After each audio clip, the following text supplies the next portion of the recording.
युद्धामुळे कच्च्या तेलाच्या दरात महिनाभरात 63% वाढ झाली आहे। $70 प्रति बॅरल असलेलं कच्चं तेल आता थेट $114 वर गेलंय। डॉलर देखील जवळपास 5 रुपयांनी महागलेला आहे। त्यामुळे युद्धाच्या सर्वाधिक झळा आता कच्च्या तेलाला बसताना दिसतात। संपूर्ण जगाला याचा फटका सहन करावा लागतोय आणि कच्च्या तेलाच्या किमतीत तब्बल 63% वाढ झालेली आहे। गेल्या महिनाभरात झालेली ही वाढ आहे आणि त्याचा मोठा फटका आता जगाला सहन करावा लागतोय।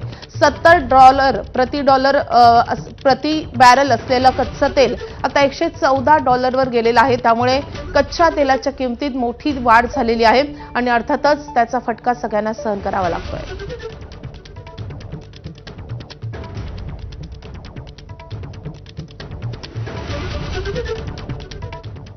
इराणनं इराकच्या इरबिल शहरावर हल्ला केलाय, मात्र अमेरिकेनं इराणचा ड्रोन हल्ला रोखलेला आहे। अमेरिकेनं CRAM प्रणालीद्वारे हा ड्रोन हल्ला रोखलाय। दरम्यान इराकमधील इरबिलमध्ये अमेरिकेचं लष्करी तळही आहे।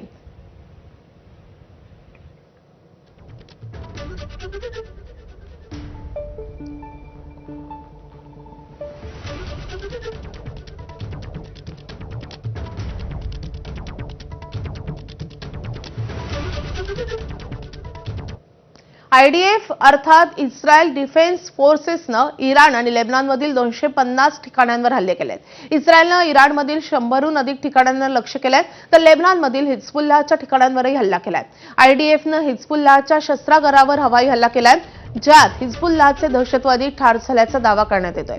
याशिवाय हल्ल्यात बॅलिस्टिक क्षेपणास्त्र कारखान्यालाही टार्गेट करण्यात आलंय।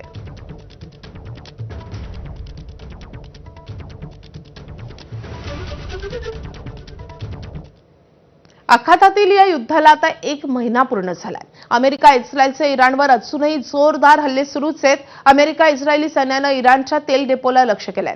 तेहरानमधल्या इराण लष्करातल्या तेलसाठ्यांचा हल्ला करण्यात आलाय। हवाई हल्ल्यात तेल डेपो पूर्णपणे उद्ध्वस्त झाल्याची शक्यता आहे। हल्ल्यानंतर तेल डेपोमध्ये स्फोटासह आगीचे लोळ आणि धुराचे लोट दिसलेत। हल्ल्यानंतर आजूबाजूच्या परिसरात अतिशय गोंधळाचं वातावरण होतं। نابود کرد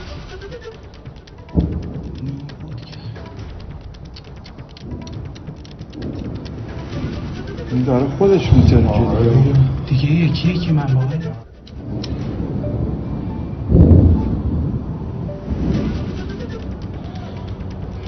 نابود کرد